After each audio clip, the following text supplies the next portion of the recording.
Welcome to Loaded Talk. I am your congressman, the third most popular candidate to ever be. I am Frank, and along with me, as always... What's up, planet Earth? I'm Bean. Bean. I just had an OCD moment where I realized I forgot to check the settings on the tripod of the camera, but I think it's probably close enough. Well, this has been eventful. I guess before kicking off the new fireworks... there have been a few polls that have come out since the debate that are during and after the debate. So, takes that into account. And just like we kind of predicted, there's no effect whatsoever. Michigan is going like +1 Trump or something like that, but margin of error like 2 or 3. There's a couple more. I forget. A couple of them are like that. Couple of them are Harris +1, but she was +1 beforehand. So, this didn't seem to do anything. I think she showed that she could irritate them, and that might have been some strategic mismanagement. After they gave up on the debate format changing, I was talking about how a leak from the campaign said that her goal was to needle him, get him off his game, get him angry, get him riled up, get him saying something, looking hateful. And so, she showed she could do that. But I don't know, if you go, my goal is to piss him off. And I'm like, let's see if she pisses off Trump. I was like, she sure did. Like, she pissed him off. Then they go, all right, well, now what? It's like, I don't know. Same boat. Like, she angered him, though. She said she could do it, and she did. She ticked him off. All you had to do was talk about his crowd sizes. And everyone's like, that's pretty funny. And but that seems to be it. I don't know if anything moved at all about that. Now, of course, something that has occurred that maybe it'll move the needle, maybe it won't, because I think we're all getting so I don't know. We've been overcome with activity, and now we're just numb to everything, I think, or I guess we'll find out. After the first assassination attempt on Trump, they try to get that out of the news cycle for pretty much as quickly as possible. And they succeeded. Hardly anybody talks about it, and when people do discuss it, at least in the media and left side of the spectrum, it's not with any seriousness about, we have to do everything we can. It's happened, it's fleeting. Maybe he didn't even get hit by the bullet. Maybe it was shrapnel. Maybe it was, ricochet. Maybe, And so there's still this thought, and maybe he did it. I don't know. Maybe it was a campaign thing. Maybe the campaign did it. Which, that would be the ballsiest campaign move ever. It's like, we're going to shoot a live round at your head. Make sure you turn. With perfect timing. So after that, we have now had our second serious assassination attempt on Donald Trump. There's been people investigated, people who've said, I'm going to get him, and I don't know the seriousness level on those. They got arrested. That probably just people talking trash on the internet. Not the best idea to do it right after someone takes a shot at the president or former president and candidate, current candidate. Oh, that's okay. I guess we'll get to that. Well, we'll just jump to it real quick. Okay, so there's an assassination attempt. This isn't really something I wanted to bring up, but at some point the sheriff of the town was asked how this person got as close as this person did. And part of the answer was that because he's not the sitting president, he's just a candidate, he has less Secret Service than if he were a sitting president. Now, of course, he's a former president. Right. I thought you get everything. You don't get the same detail level as a former president. You're not going to get the same number. They'll give you a fraction of them, But it's like he's a candidate to run again, So, he's a former president. Some might say kind of a controversial figure. And right now, he is, I would say he's the odds-on favorite to win at this point. That, of course, can change. But right now, I think most betting markets have him as an odds-on favorite. I think 538 does. We've talked about the swing state polls are pretty much hanging steady where, Trump could win, all the swing states except maybe Wisconsin and, yeah, maybe Michigan. I don't know, but Michigan, I think Michigan's in play. Wisconsin might not be. I don't know. And I guess we'll see about Arizona, Nevada, but I think he'll get at least one of those. Anyway, the odds are good for him right now. So when you're saying like, all right, even make it 50-50, you say the former president of the United States has had someone attempt to kill him as he runs for president again. He has currently got a 50-50 shot of being president again. Maybe beef it up a little. I mean, it seems logical. Yeah, we're not talking like it's Mitt Romney, running against Obama. And it's like, all right, this guy that is the most milquetoast human being on the planet has never won. He's trying to be Mr. Nice Guy. And, no one cares about him. This isn't Jeb Bush. This is a guy that people feel strongly about. There has been a very close assassination attempt. He is a former president. He is a likely future president. Anything can happen, but just looking at the odds, So saying that the odds are in his favor at the moment simply means if you're doing a threat assessment, that raises the likelihood that an unhinged person might try to knock him off. Because if it's 50-50, it's like, well, not anymore, So it seems they should have more. But I just find that to be interesting, especially like, RFK Jr., as soon as he endorsed Trump, and he stayed in the race in many states, we talked about that. So technically, in many states, he is still a candidate. But they dropped his Secret Service like that, like immediately. Biden was just like, not anymore for you, Bobby. And so now it's like, oh, okay. So now Kennedy, who was a Kennedy, who's endorsed Trump, it's like, oh, you don't get anybody. It's like, okay, great. And now Trump, too, is like, you get some, I don't know whose call that is, but it seems like a silly call. Like it's open season. I mean, it's Wabbit season. It's kind of weird. It's weird. I don't know if it's, I don't know if the executive branch, I'm sure the executive branch can make that decision. I don't know who should be making those decisions. And also, the Secret Service has had such a bad reputation for so long. Getting caught with all the hookers and blow when they're supposed to be in the advanced team, And it's like, hey, you're supposed to be like figuring out where the threats are, not being compromised by prostitutes and drug dealers. If you were the criminal element looking to do something to a U.S. leader, you would want to compromise people using cocaine and prostitutes. It's called a honey trap, and it works great. So this advanced team is supposed to be going down there, but there were some other things. There's been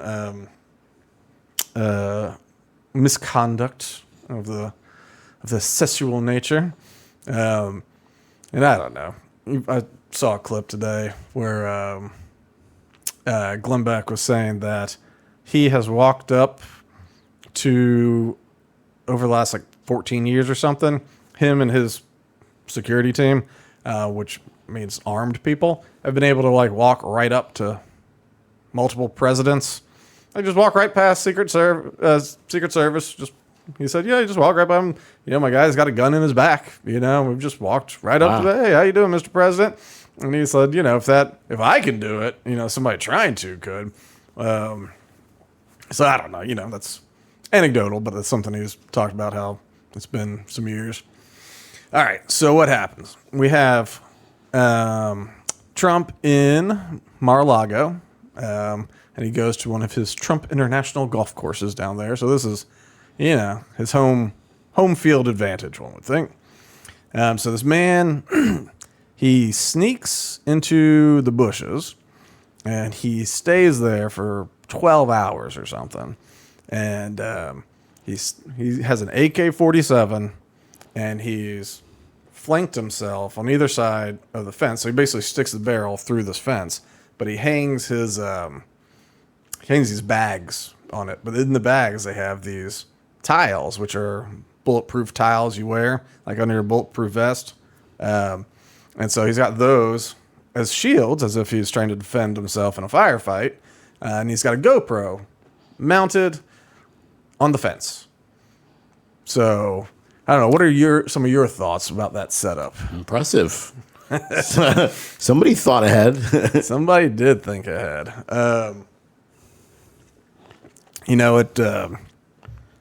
What do you think of the GoPro? Did somebody need video evidence of, to seal the contract? I mean, that's definitely a theory. I hadn't even thought about that because, confirmation of death or whatever. I mean, that's possible.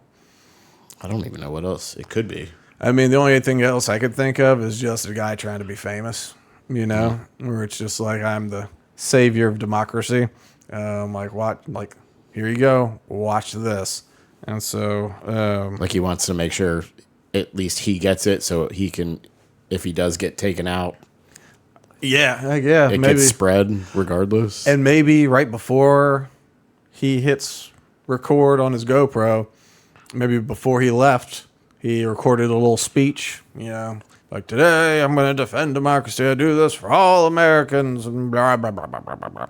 And so then, with these GoPros, you can, it can wirelessly upload, so it could be something where his intention was, whether he died or survived, make sure that his great achievement was put on the internet so he could get credit. And probably, I would guess he has a speech ahead of time so he could kind of control the narrative too. And so the story wouldn't just be, whatever, lone nutman kills Trump. But it'd be, here, listen to it in my own words, and I'm sure it's preachy and he has a overblown sense of self-importance. But it could be the contract too thing. That's another angle that's a very interesting one, that somebody wants to slide him some bones for it. All right, so let's see what AP says we know so far. All right, so he wasn't harmed. Yeah, whatever. Okay, yeah, he sat there with food and a rifle for 12 hours. He was accused of lying in wait for the former president before a Secret Service agent opened fire, thwarting the potential attack. So Ruth was his name. What's his full name? Ryan Wesley Ruth. 58 years old, faces charges of who cares? So he lived in North Carolina most of his life. He moved to Hawaii in 2018, and he and his son operated a company building sheds. Let's see. He briefly appeared in federal court in West Palm Beach on Monday. Did they not say why? He had frequently posted on social media about the war in Ukraine and had a website where he sought to raise money. Hold on, let's see what this is. Yeah, we hop to that tab that just opened because I want to see what that's all about. Here we go. Bloop. Oh, is that the same damn page?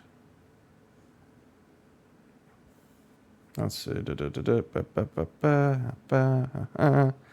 in federal court to face federal firearms charges stemming from a criminal case in the final weeks of a presidential race. Had already touched. Okay. Face federal firearm charges. I wonder if he hasn't been fully convicted on some of this stuff. All right. Well, yeah, I'll hop back to the other one. Not for you. All right. So he used to post videos trying to recruit fighters and money for Ukraine, so that was a big thing of his. Fight and die to stop aggression, he posted on X in February 2023 about Ukraine. Everyone should be outraged and helping. This is about good versus evil. That's the guy murdering people. Yeah, I'm going to fight and die for Ukraine. And he traveled there. All right, skip over this. All right. So we can see on this little map here, which I'm going to jump to a better map in a second. I think Trump, they said, was on hole 5. And so this dude was down by hole 6. So you can kind of see there's water and all that. So he'd be going from up in that top right corner. I'm guessing like around the lake or something like that, or the water hazard, or whatever, or cutting through the middle. I don't know how you get there, but going down to 6 where you're right at the fence line, you know. So what happened was the Secret Serviceman was doing a visual inspection in advance. So he's up there about to finish hole 5, and so it's like, well, we're moving down there. Let's do a little visual inspection. I have to imagine that these binoculars or what have you also have infrared. I can't imagine this dude just spotted a barrel sticking out of the fence. I mean, it's chain link and all that, maybe, but there's lots of foliage and whatnot, so there has to be like infrared. I mean, that would be crazy. But anyway, spotted the guy and engaged him, and they got into a firefight, and the dude ran off. Basically, he left all of his stuff behind. So he left his AK-47, fully automatic, weapon of war machine gun, the bags with the bulletproof things, and the GoPro. He just left it all. He bolted, headed for his car, and somebody, it sounds like a witness, just happened to see the guy running and hopping in his car and like took a picture of his license plate. And so I don't know if this was somebody. Well, I guess there was a gunfight first, so maybe he probably heard the gunfight and saw this dude running out. Which somebody was shooting a gun last night out here. Anyway, just a thing I just remembered. I was half asleep. I was like, I need to remember to check into that. But anyway, so a dude took a picture of the license plate. They gave it to the cops, local cops, put it in their system, you know. And so, as we've talked about sometime, there's license plate scanners all over the place, you know. Toll booths, highway. I think they gave it to a helicopter. And so they found him and got him pulled over. And he was unarmed when they pulled him over. He got out, you know, peacefully. Like, hands were up the whole time. He had to lift the shirt. He had to do the whole thing. And one thing that when the cops said was, at no point did he ask, what's this all about? He never said, like, hey, what's going on? He never, no confusion about it, whatever. He just, I'm not armed. It's okay. I'll go with you. All right, you got me. Yeah, exactly. Which, yeah, a defense attorney would be like, you didn't even, maybe just not at one question? I'd be like, what are you talking about? Might as well have pled right there. I know. You at least go, what's this all about, officer? It's like, you're like, there must be a mistake. Like, even when they pull your prints and everything, at least for a second, you've said, what?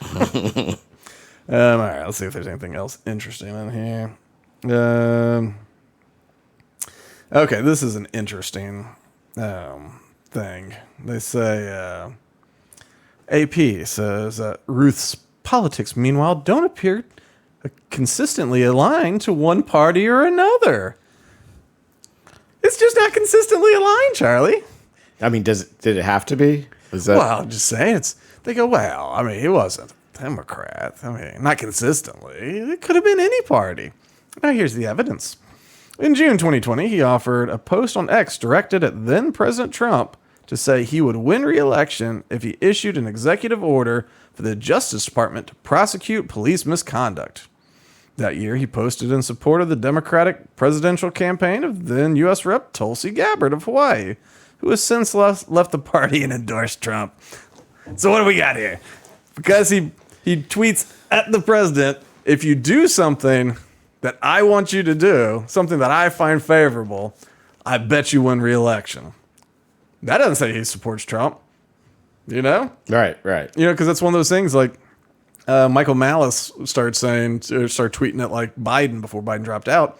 Where it's like, hey, Trump promised to free Ross Ulbricht in order to, you know, get votes from people. It's like, you can one-up him, take that promise away by just freeing him right now.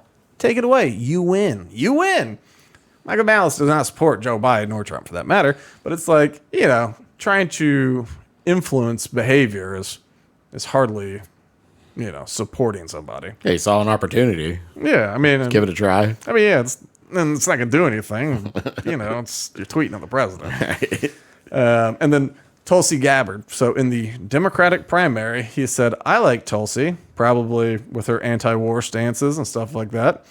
And he's like, I like Tulsi. And they go, well, now she's not a registered Democrat anymore after they put her on a terror watch list and treated her like a dog.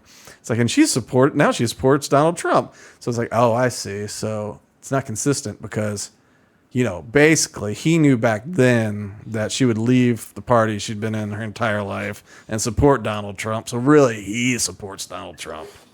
So if you think about it, Trump did this. Right. All makes sense. Yeah.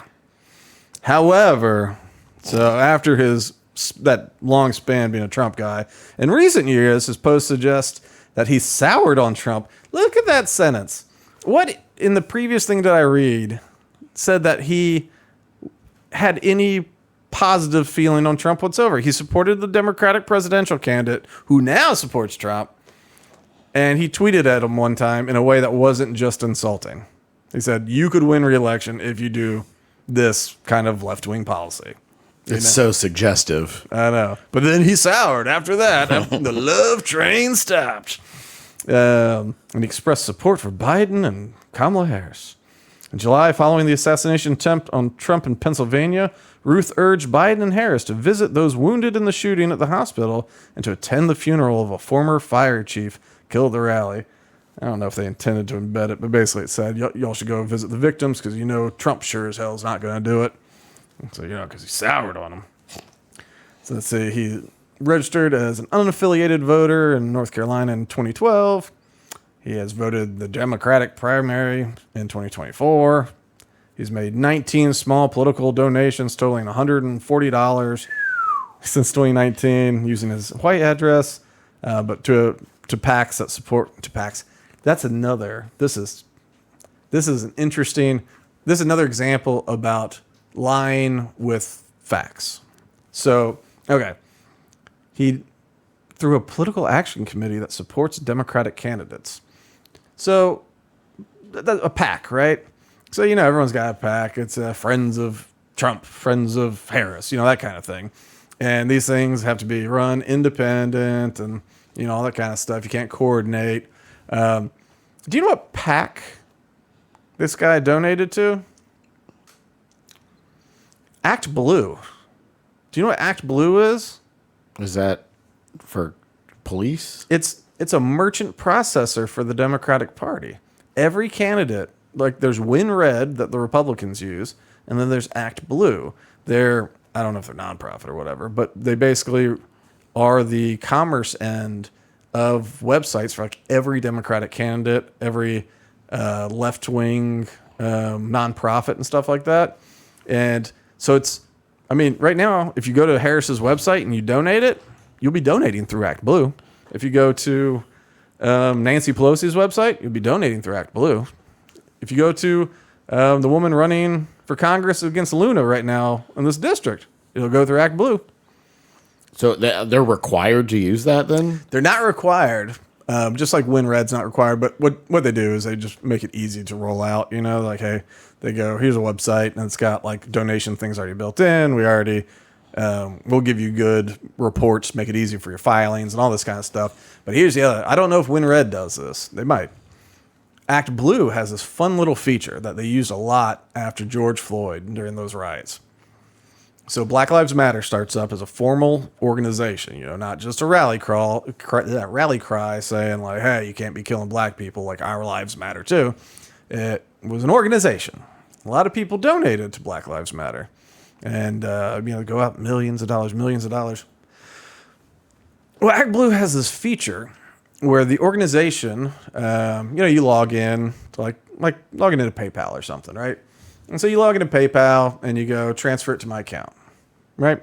So kind of similar thing, but it's like accept the donation that transfers it to your account or whatever, and it makes it your money. Act Blue says if you don't claim it within, I forget if it's 60 days or 6 months, but I think it's like 60 to 90 days, something like that. That part might not be accurate. But anyway, it's not a long amount of time that you authorize them to reallocate those funds at their discretion to a cause that is a progressive cause. So when like Black Lives Matter just doesn't claim a lot of money, I could go to Biden, they could go to wherever. It's just now this sort of nebulous slush fund. And because it's coming, and they have a way to just kind of filter it all through. And it's kind of like money laundering. I was going to say, is there anything driving it? Like, is there any sort of, a percent? Do they spread out the percentage? Do they just vote? Oh, you mean on how they? It's solely up to the organization's discretion. Wow. So I guess the board of directors can say, they don't have to give it all to one person. They can do literally whatever they want according to the terms of service. They can refund if they want to, but they can also, you say, I want to donate to Black Lives Matter, and there's a charity for trans lives mattering. They can just switch it all to there. White trans lives. And they go, okay, well, we'll put it over there.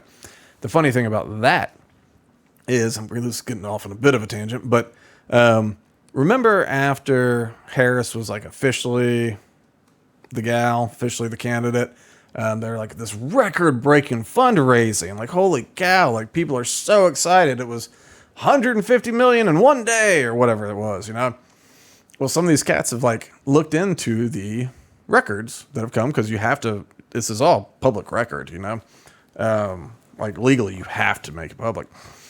And so there'd be these people that donated, X number of times, or, $50,000 over the past like couple of years or something. And it might be some to Harris, some to a PAC, some to this.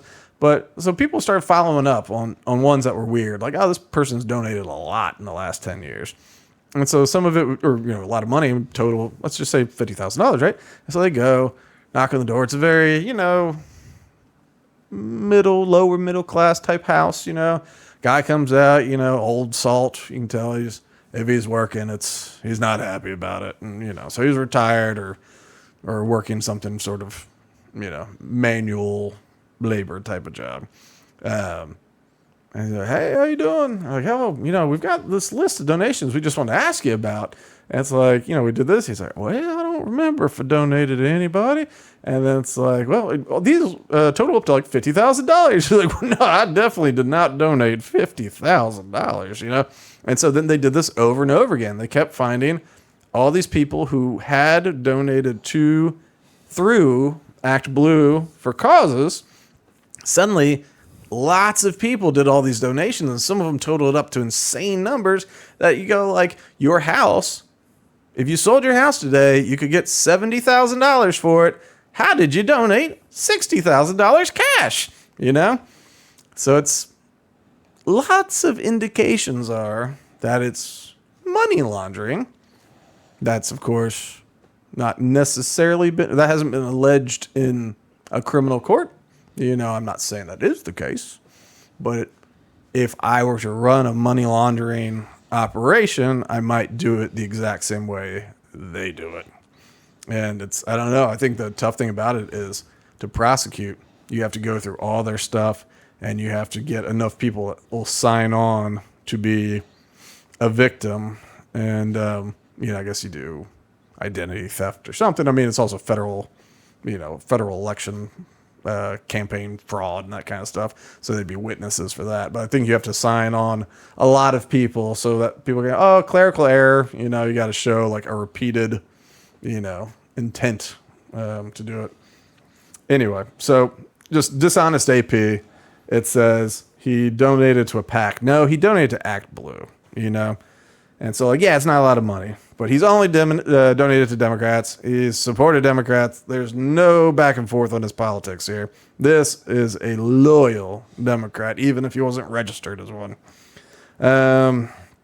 Okay, here's a good one. We'll jump to another page for that one. It's got more.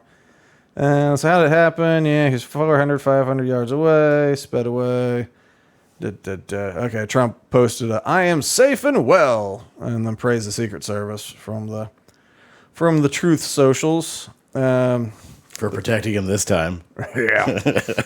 Their rhetoric is causing me to be shot at, Trump told Fox News Digital. Trump wrote that the left has taken politics in our country to a whole new level of hatred, abuse, and distrust. He said it will only get worse. And then he veered into comments about whoever cares. Yeah. Who cares what any of these people say? All right, let me hop to. Actually, one thing that'll be fun. I'm gonna hop to this guy. Okay, so this is just good Google Maps view. So if you look, just sort of right in the middle of here, you can see these hedges at the bottom. So those hedges, if you've ever been in like West Palm Beach and driven down this road, it's organized lines of palm trees. That hedge is at least 6 feet. It might be 8 feet tall, and it's thick. And so then there's like a fence, and it might just be chain link, I think. But so right down the middle here is basically where the guy was. And so Trump was up at the very top here below the square lake. He was finishing up that hole, and he was going to work his way back down. And so I'm guessing he'd go this way. Yep, there's a little path. So he'd be coming down the path, and right here. Let's see this, if it can get... Yeah, there you go. So you can kind of see the scale of that. Like school bus height, tall bushes. Good coverage. Yeah. So that's one of the things that the Secret Service and cops said. We're like, well, when you get into these bushes, it's kind of hard to see somebody. And I think, that is true, obviously. All right, let me give me my options. Okay, here we go. Okay, so this is from the Blaze. Trump's suspected would-be assassin in 2002 wielded a fully automatic machine gun in a 3-hour standoff with police.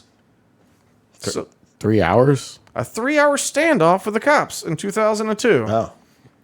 He,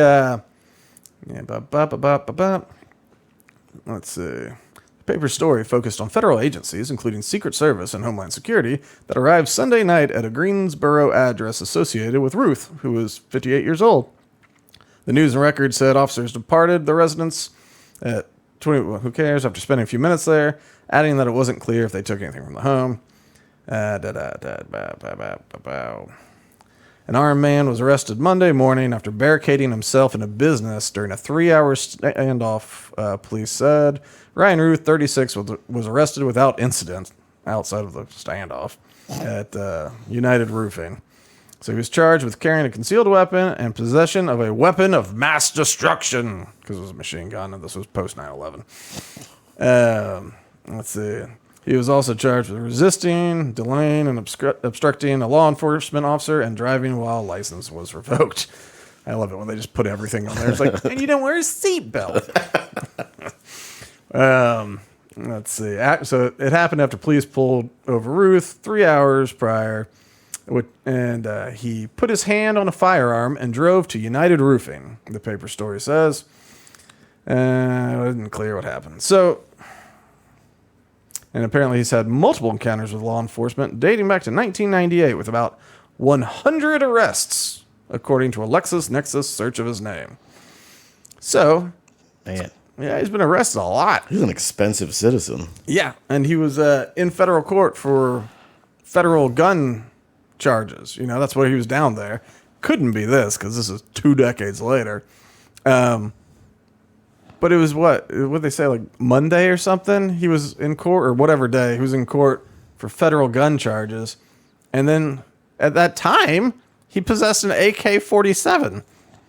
So it's like, all these stop assault weapon people. It's like, what's hard to get? A machine gun. What makes it really hard to get a machine gun is when you have a charge for illegally possessing a machine gun and getting a standoff with the cops.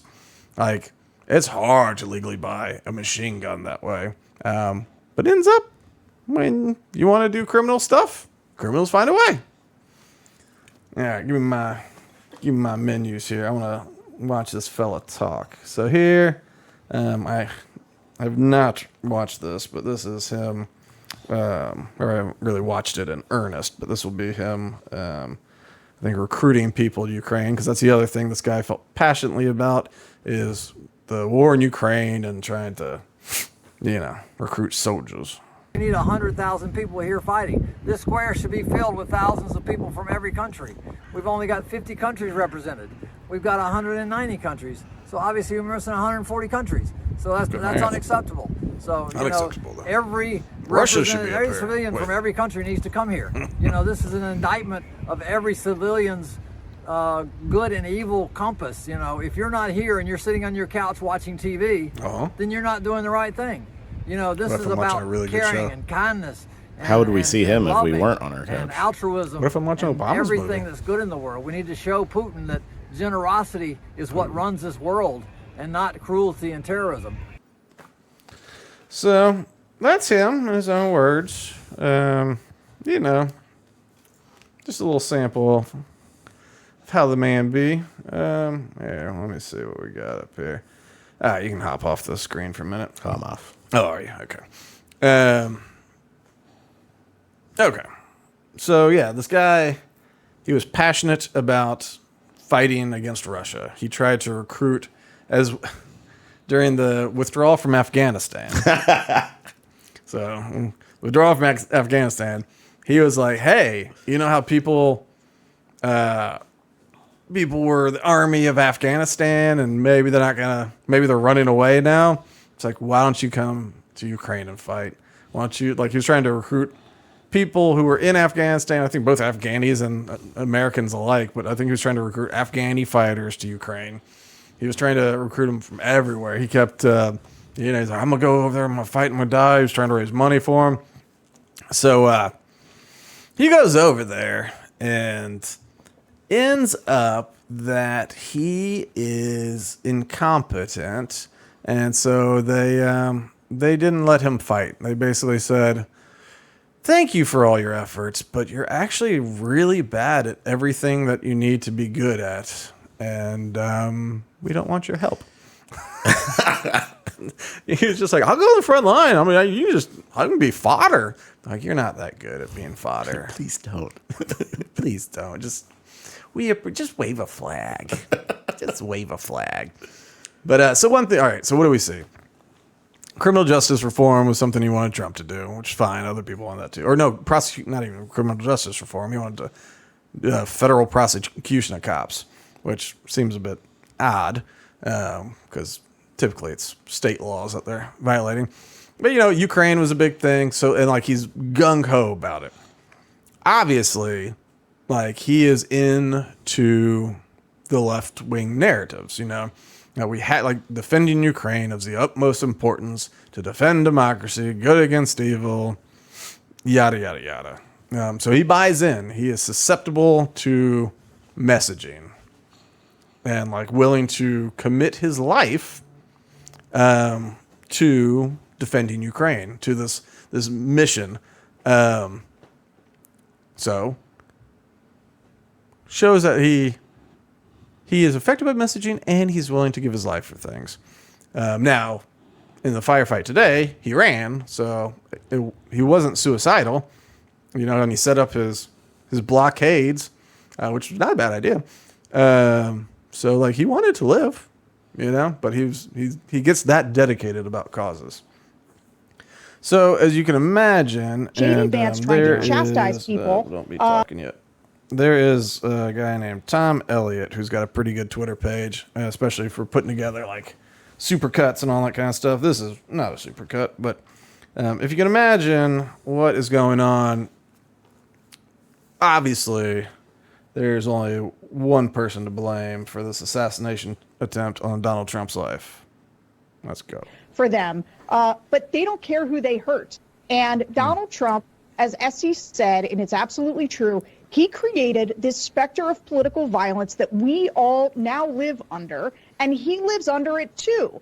And so it is his rhetoric that has been, creating this environment for the last 8 years. And JD Vance trying to chastise people is absurd for them. So Donald Trump saying stuff, negative about Democrats and illegal immigrants and stuff like that, has caused violence to be perpetrated against Donald Trump. There we go. Obviously, because that's the only thing that makes sense. If I were listening to Donald Trump's rhetoric all the time, I'd say, damn, I got to kill that guy, but I don't. So that's why I don't go that way. So this is a funny spin. obviously after the first assassination attempt, this was something where it's like, hey, maybe, and even the press, people were talking about like maybe saying a threat to democracy is a little strong because you're encouraging nutters to go out and, take out the threat to democracy. Maybe when you say he is Hitler or he is worse than Hitler and he is going to lock up innocents, he's going to lock up his political opponents and be president dictator for life. Maybe when you say these things, and don't say, I'm being hyperbolic, of course, I just think he'll be a bad president. Like maybe people who believe you when you talk, for whatever reason they do, but the people that still believe you, maybe they will become fearful of that. Maybe they think, well, we should respond to that to save America because I'm a fighter for good. And this is evil. I have to defeat evil for the good of mankind, for the children. With evil. Well, the Bible you have to kill sometime. It's when you're killing, if it's a righteous kill, then it's no longer evil. It's for the children. Just put air quotes around it. It's okay. Evil. The children. All right, so that was something. So these next ones, okay. These next things I want to hop around. We don't need to watch the whole thing. We can turn on. But I was like, you know what I'm going to do? I want to look up examples of the violent rhetoric. Rachel Maddow often... So we're going to just skim through this one and skim through the next one, okay? Because I looked. This is the violent rhetoric, so... said during the Trump presidency, watch what they do, not what they say. Okay, as Trump whatever. makes, so with his threats just this past... Let's say... This is the nightmare for American democracy President Biden warned about in an important speech on Thursday in Arizona. Oh, this is going to be Biden. So I'm just trying to get to a quote, right? So this is Biden Taylor, talking. Former Department of Homeland Security Chief of Staff, co-founder and senior advisor of Forward, and author of Blowback, a warning to save democracy from the next Trump. And Molly Jong-Fast. Nice book. Okay, here's a panel.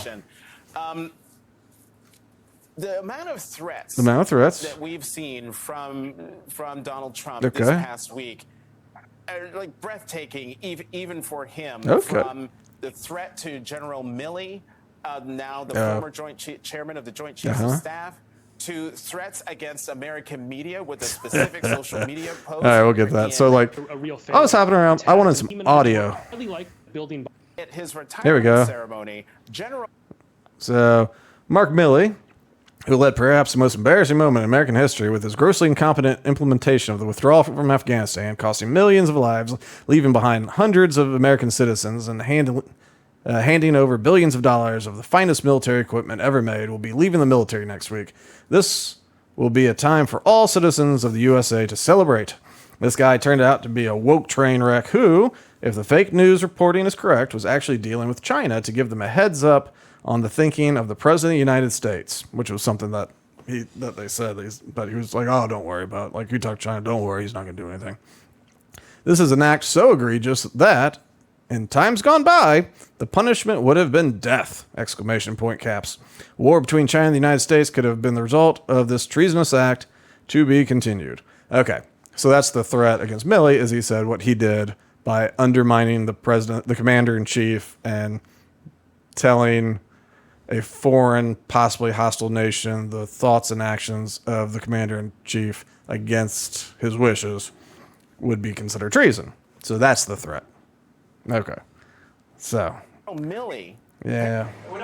That's just him clapping back, as they say. Amendment Oh, no. legalizes marijuana for adults. I'm not listening to your ad. Sorry, Veronica. Yeah. Okay, well, whatever. Now I'm not going to watch the rest of this video. All right, well, so, like, let's go to the next one. It basically goes like that. It's, I couldn't find, they don't let him talk one time. So there's no quote. There's that, there's a tweet or a truth or whatever where he mentions death, but he doesn't threaten anybody.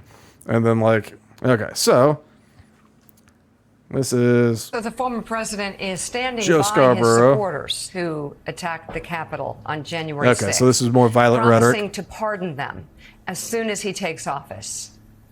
So here's him talking. The moment we win, we will rapidly review the cases of every political prisoner unjustly victimized by the Harris regime, and I will sign their pardons on day one. I will sign it. Violently.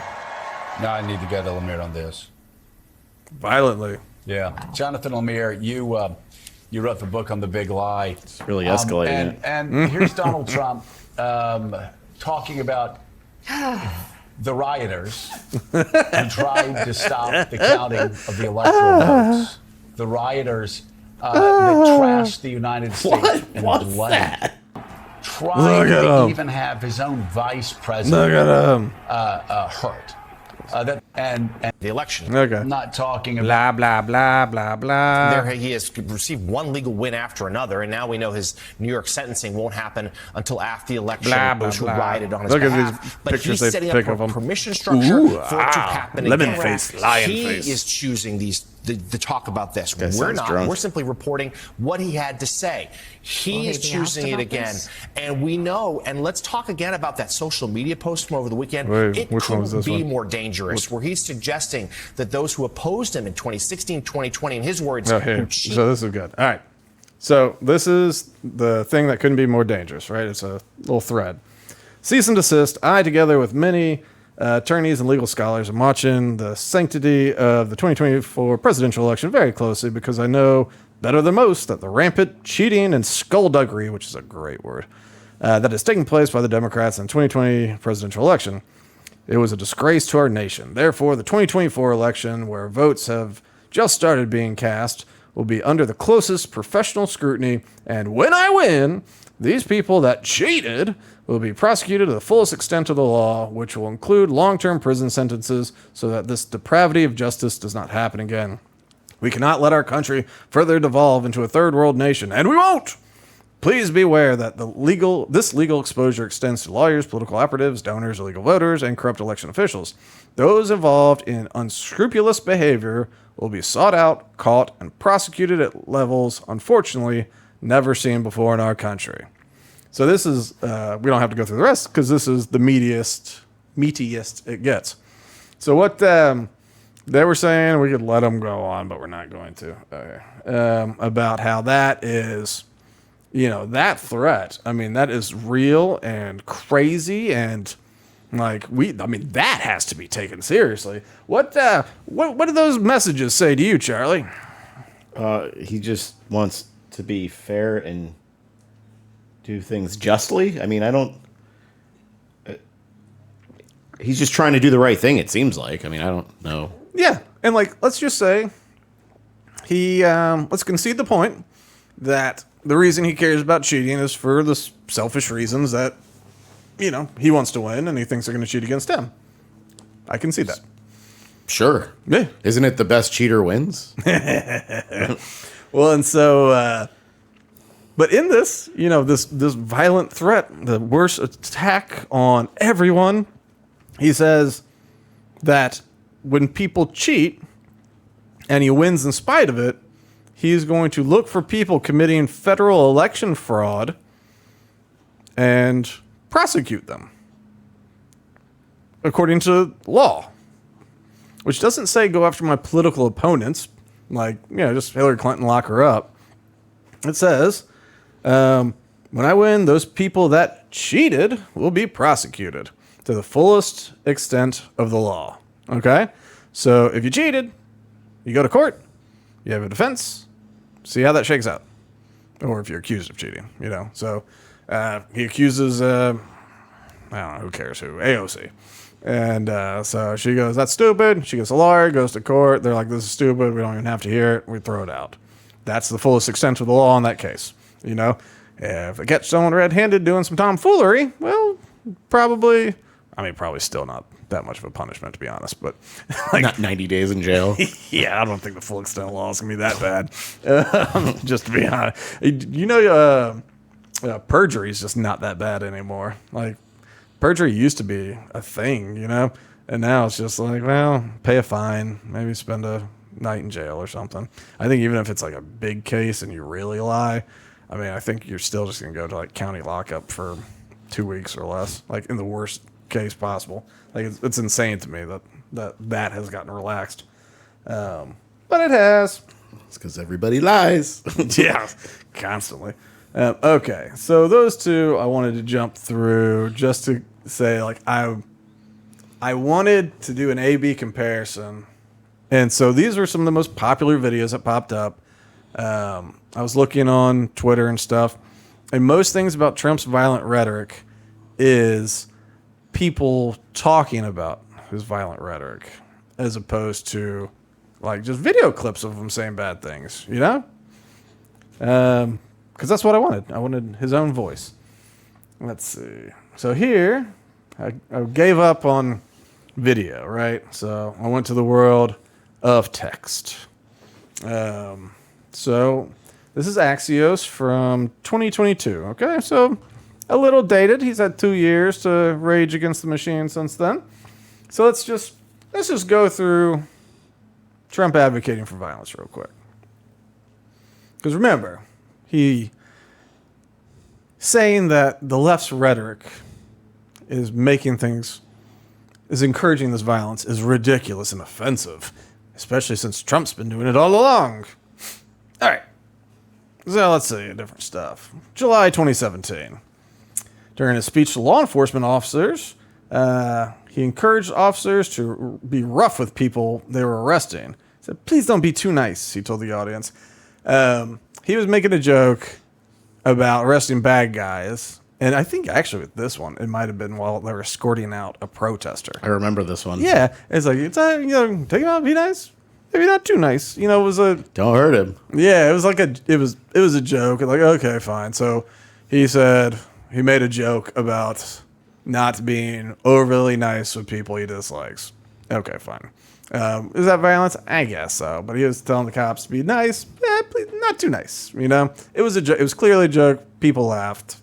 It was a joke. And everyone knows it was a joke. It's one of those things when you write out the words of a joke instead of listening to the audio, it looks worse than it is. Lots of jokes look really horrible in black and white. And they do it to people back when they were trying to cancel all the comics. You see it in writing and you go, well, that doesn't look good. But you hear the joke and you go, well, that's really funny. All right, so August, a month later. Here's the debunked. Trump failed to unequivocally condemn the violence, said many sides were to blame, failing to distinguish between those who participated in the Unite the Right rally and those who showed up in opposition to it.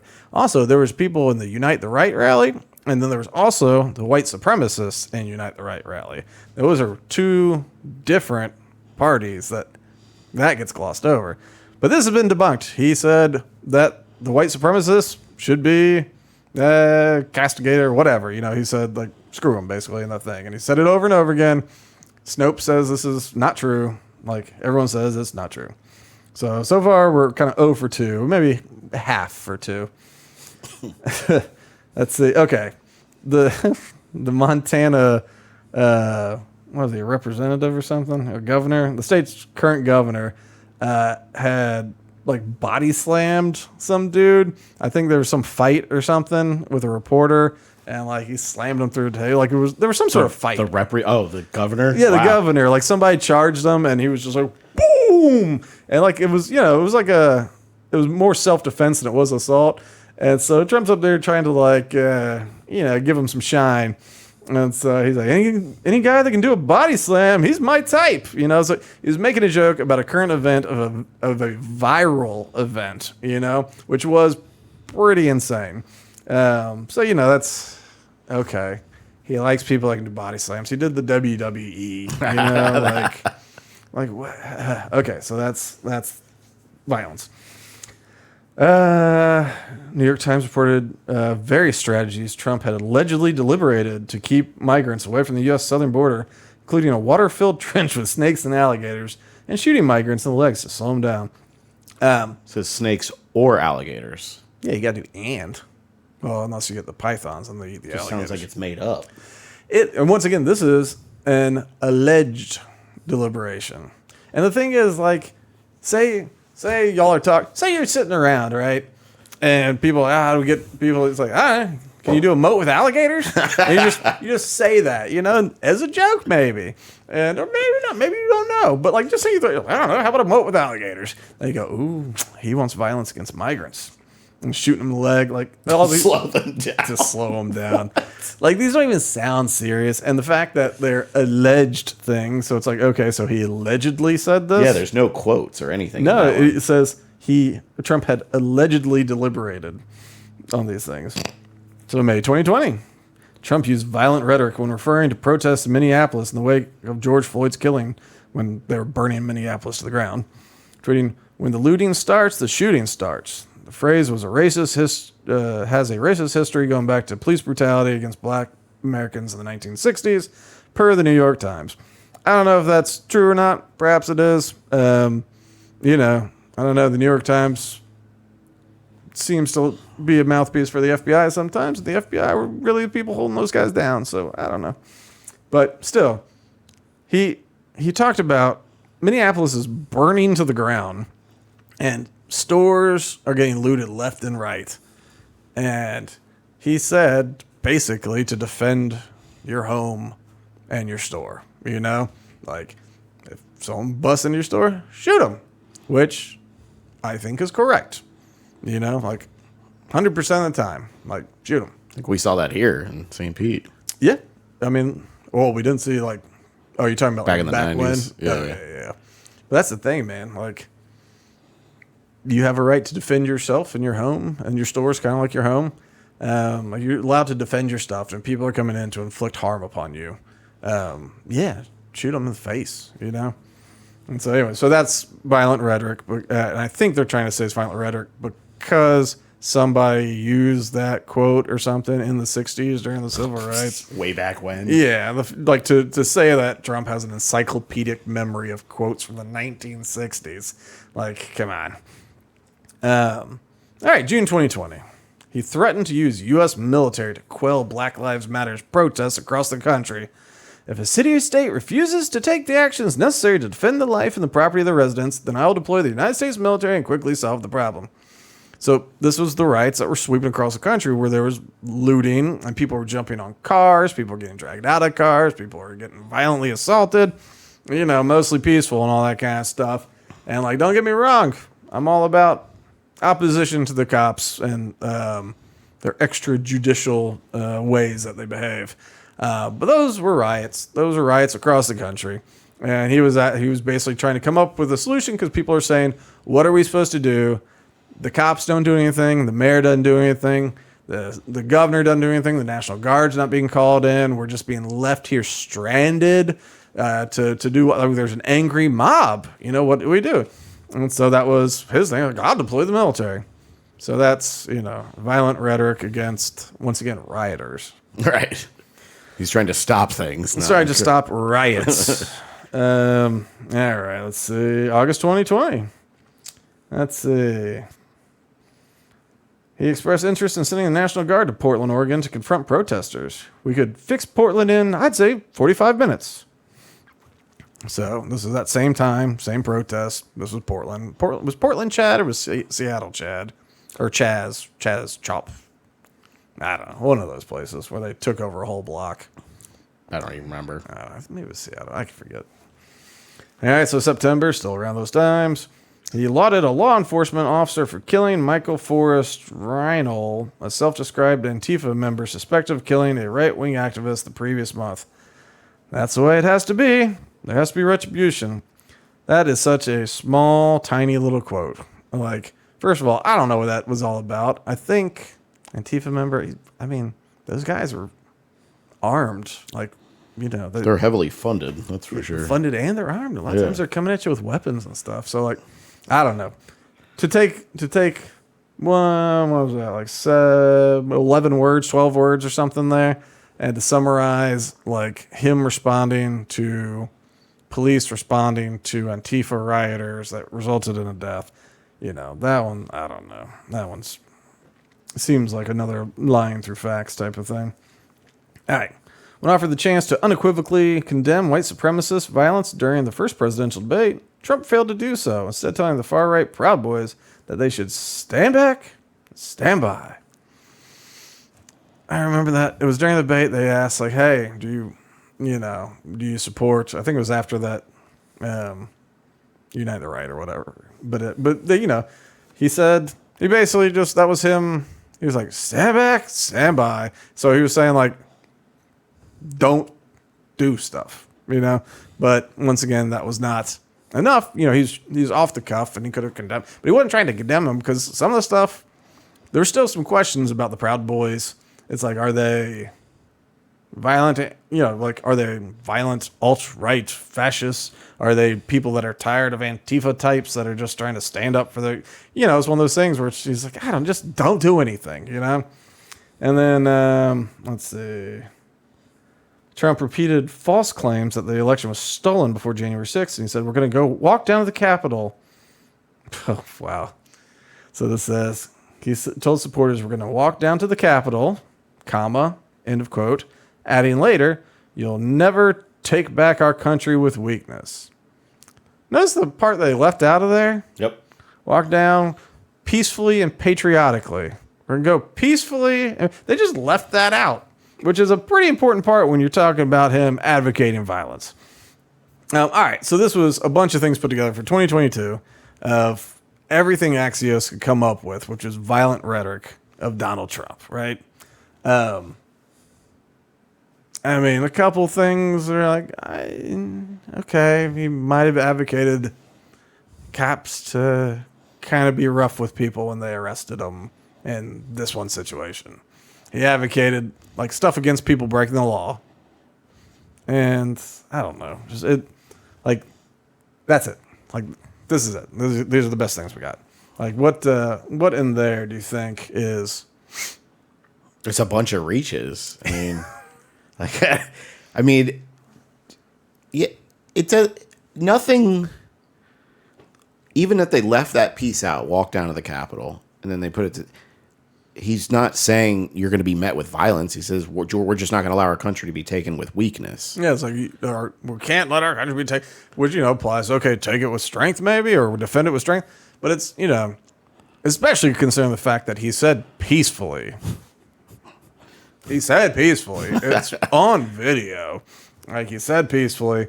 It's just like, it seems like such a stretch to be like, okay, Trump, Trump talks a lot of smack, and he speaks in hyperbolic ways about, if Harris wins, Israel will be gone in this much time, the country will be dead in this much time, and all that kind of stuff. And, it's not true. And one could say maybe saying that, I don't know if he said our country would be gone, but I know he said Israel would be gone in however many years. And so you can say, well, maybe that's in line with saying Trump's the end of democracy. But so we went through some truth posts. We went through a list of things. We got Tom Elliott has another. This one is a supercut, and he has the best supercuts. So we're going to watch this here supercut because we're Superman. Bloop, bloop, bloop. He says this is mostly a protest. Mostly a protest. It is not generally speaking, unruly. The building was burning. What we're seeing right now in Minneapolis, they are strictly principled anti-fascists, and they've taken a principled stand to stand against white supremacists and white nationalists wherever they may show up. I argue to you tonight, all punches are not equal morally. It says it right in the name, Antifa, anti-fascism, which is what they were there. This is justifying riots, saying sometimes punching's okay. No organization is perfect. There was some violence. Any reasonable person would say we shouldn't be destroying other people's property, but these are not reasonable times. So it's okay to destroy property. Man. And please, show me where it says that protests are supposed to be polite and peaceful. I don't care that much about statues. Respectfully, shouldn't that be done by a commission or the city council, not a mob in the middle of the night throwing it into the harbor? People will do what they do. You're seeing behind me is one of multiple locations that have been burning in Kenosha, Wisconsin. Do not get it twisted and think that, this is some something that has never happened before, and then this is so terrible, and where are we, Sounds and like these savages fireworks. and all of that. This is how just this country happy was little started. fireworks. People get mad and people get sick of it. People are risking COVID to explain to this country that we're fed up. Most of So this the is major basically movements in just American history have justifying started all at the the grassroots rioting. level and at some point have turned into direct conflict with American government. So remember your history before you judge your president. Comparing it to the American Sluggishness Revolution. Wherever it comes from politically, and we should be the first to call it out. I disagree. So there you go. So that was the press basically talking about all the riots and saying like, it's political violence sometimes is necessary. When the cause is right, political violence is okay. That was them saying it over and over again, almost literally, almost verbatim, getting more specific about specific sometimes. All punches aren't equal. Sometimes it's okay to punch somebody. Sometimes it's assault, which Chris Cuomo actually did come out and like he called Donald Trump to apologize for some of the way he's presented things. And he went on like a 5-minute speech just about being more responsible with language and that like it's gone too far, because he's like, y'all are going to say I'm supporting him. I'm not supporting him. I'm just saying he's gone through a lot. And I think he said like, if this had happened to me, if these shots had happened to me, he's like, you would never see me again. Right. I wouldn't be back out there. Right, like Donald Trump does not have to run for president. No. And he's still going even after multiple attempts. Yeah. It's insane. Like it's a wild thing. Yeah, I don't know. It's so all this, I think it's very interesting how the press has gone right into cover mode. It couldn't be our fault. It's definitely not the Democrats' fault, but it might be Trump's fault that he's been shot at once and almost shot at a second time as he's playing golf in his own course, And like, I don't know. It's just, that is a bit much for me. Okay. So just to wrap up something from last week, it's only 3.5 minutes, so it won't be that long. But basically, this is very interesting. Kamala Harris did an interview in, I think, Philadelphia, but it was in Pennsylvania, right? And this guy, it's a friendly interview. You submit your questions ahead of time, and they're approved, right? So you basically go in knowing all the questions. You're not going to grill. This guy didn't follow up. You ask a question, let the candidate answer, ask the next question. If they don't answer, you just move on. So very friendly, but the questions were fair questions in that they were things that people were like, yeah, actually, I do want to know that. And Kamala proceeded to answer most of these with speeches that she already said during the debate. We're only going to watch this one because it's the first question, and it's telling enough for the way this entire thing went. So I don't know who this dude is, but I don't know. I think he's trying to make a play to get onto the big leagues. And making life more affordable for people. Yeah. What are one or two specific things you have in mind? Specific. Well, I'll start with this. I grew up a kid. Yeah. My mother raised... Sorry, I was trying to check the volume. Well, I'll start with this. I grew up a middle-class kid. Middle-class kid. My mother raised my sister and me. She worked very hard. She was able to finally save up enough money to buy our first house when I was a teenager. Question is, what is an opportunity economy? I grew up in a community of hardworking people, construction workers and nurses and teachers. And Bears. I try to explain to some people who may not have had the same experience, a lot of people will relate to this. I grew up in a neighborhood of folks who were very proud of their like lawn. Me. And my lawn looks and good. I was raised to believe and to know that all people deserve dignity. It's a question about economic policy. We as Americans have a beautiful character. Watch your right hand. Look at their hand motions on the right. And aspirations and dreams, but not everyone necessarily has access to the resources that can help them fuel those dreams and ambitions. So when I talk about building an opportunity economy, it is very much with the mind of investing in the ambitions and aspirations and the incredible work ethic of the American people. Okay, how? And creating opportunity for people, for example. And he said, we just want a couple business. specifics. My mother, worked long hours, and our neighbor helped raise us. We used to call her, I still call her, our second mother. She was a small business owner. I love our small business owners. Her parents are both like Berkeley professors. And she Middle class was Berkeley professors. a community leader. She hired locally. She mentored. Our small businesses are so much a part of the fabric of our communities, not to mention, really, I think, the backbone of America's economy. Okay. So my opportunity economy plan includes giving startups a $50,000 tax deduction to start their small business. It used to be $5,000. Nobody can start a small business with $5,000. And you can't start a business with a deduction. You can't start a bit unless you can get a loan against the deduction, which is something that seems to only happen in film industries. But like, you can't. A deduction does not start a business. It just helps you the first time you pay taxes. But investing in people's innovative ideas and giving them the ability to go for it. Okay. Opportunity economy means, look, we don't have enough housing in America. We have a housing supply shortage. Sure. And what that means, in particular for so many younger Americans, the American dream is elusive. It's just actually not attainable. Nebulous. So part of I've my heard this plan is before. to work with the private sector and housing developers to give them a tax credit. Still To going. be able to Housing partner developers a with tax government credit. Which to I build, think my is goal is 3 wild. million new homes Developers by are the end of my just first so term. wild In with how they addition, do their money. to help people who just want to get their foot in the door, literally. Literally. And so giving first-time home buyers a $25,000 down payment assistance. Price goes up, $25,000. So it's another loan To just give on them top the of the time, mortgage. and then they will do the work that they That's want how they to do it. to Yeah, save. it said assistance. It doesn't say grant. There's no grant ever with that. Yeah. Yeah. I mean, there'll be looser standards on first-time home buyers, for getting a loan, but you're still getting a damn loan. All right, so now you can get a tax rebate, which is good. Give me tax rebates. Fine. And it's not going to help you start a business, but it might help you if you survive after your second or third year and you start getting profitable. You might have some losses that can offset it on your taxes and make it a few years. So, okay.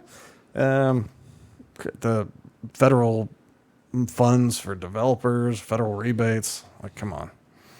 Even to pay that mortgage and to build wealth for themselves and their family. These are some examples of what I mean when I talk about an opportunity economy, and a lot of it has to do with just the community I was raised in and the people that I admired, who work hard, and deserve to have, their dreams fulfilled because they're. Hold on, let's jump back for a second.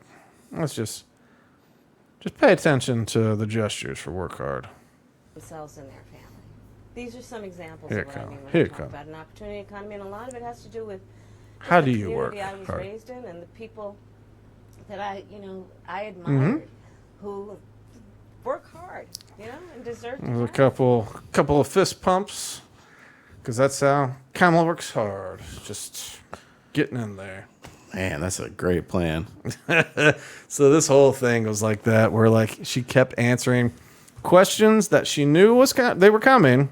Like there's a report that somebody is a whistleblower at ABC saying that all this stuff about her being fed questions and stuff. Whatever. It wouldn't be the first. If it happened, it wouldn't be the first time. Hillary got questions fed to her ahead of a DNC primary. So whatever on that. But for these local things, you clear your questions with the press team first, and then they go, cool, you get to have an interview with a candidate. Your local news, you're welcome. So with knowing all the questions, she answered with the same speeches, not new speeches, the same speeches from debate. Like, this is just not a human being. Somebody went, play. Yeah, right. And I don't mean that in a dehumanizing way. I just mean like she has no personality that is unique and has something to offer. She has no ideas that are unique that she's thought out. She is a political animal or a political entity. She is here for the purpose of politics. She will execute a game plan that someone else delivers to her. She will say the speeches. She will prepare. She will do whatever motions and words she's told are the important ones. And of course, the big problem with her, as always, is if you ask her questions and ask her really for specifics and ask her one follow-up question. You like when they were interviewing her about the border, it was like, you haven't been to the border. And she's like, no, so I haven't been to you. I don't even know. Or what was that quote when she goes, oh shoot, what was it? It's like, well, some things are just certain, you're just certain about things, and some things and they're just certain. And he's like, well, this isn't certain. No, and we live in uncertain times. It's just like, it doesn't take much to trip her up, So I guess, that in part, I think we'll keep saying kind of the same, similar speeches. Maybe we'll get another debate. I don't know. We'll see if Trump survives this thing. We'll see if the assassination attempt number 2 does anything to the poll numbers. We'll see how long people actually talk about this. Vindman, who is a whistleblower in the Ukraine impeachment thing, his wife tweeted out, no ears were harmed, everyone move on, or something like that.